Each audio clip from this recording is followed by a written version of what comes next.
Biddy was, and she wasn't a witch, you see. No, he never believed. He said she was a witch because she did nothing but good.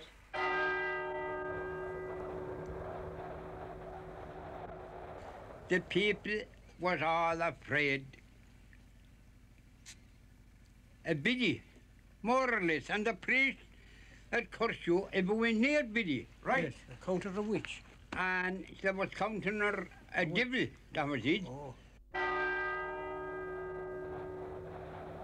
In my calculations as you about her, is that she was no witch at all.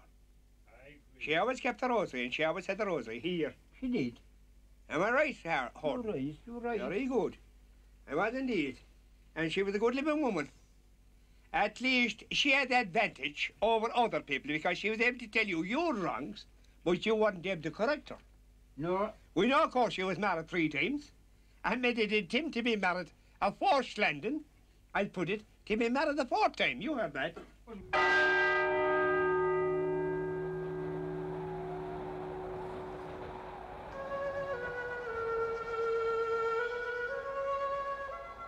A century ago, in the year of 1874, a woman was laid to rest here in the graveyard at Fecal in County Clare. To some, she was a miracle worker. To others, she was a wise woman. To the clergy, she was a source of scandal. And some called her a witch. That woman was Biddy Early. Dr. Bill O'Connor lives in Fecal and has made a lifelong study of Biddy, drawing on stories and traditions handed down from one generation to the next. Brown-haired, and when she moved out, she wore a grey or brown homespun and a little white bonnet.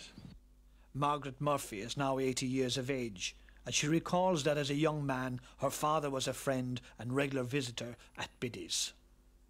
Well, my father used to say she was a thing, rather, you know, type of a woman. She wore, he said, a white bandage across her forehead, and she had but one eye. And she told him that she never made a cure on in the name of the Trinity. Well, she had chronic red eyes, blepharitis. It was a very common condition in the last century in Ireland, around the famine time and then. Babies born without having treatment for their eyes. You had at that time a number of poets, even in Ireland, who were blind. It was a very common condition. Chronic red eyes. Biddy lived about a mile from the village of Fecal in a 2-room thatched cottage. Within 20 years of her death, the house had begun to fall into ruins, but recently Dr. Bill O'Connor decided to rebuild the cottage on the exact site. To celebrate the rebuilding of Biddy's cottage, Dr. Bill invited well-known Shanakees, musicians and storytellers to Biddy's on May night, traditionally the night of the fairies. Biddy was born Bridget Connors in the year 1798. She married a labourer called Early when she was in her 20s. He died 10 years later. Biddy's second husband, Thomas Flannery, died in 1868 at the age of 45. A man named Thomas Meany was brought ill to Biddy shortly after this. Biddy asked him whether he would marry her if she cured him. He said yes.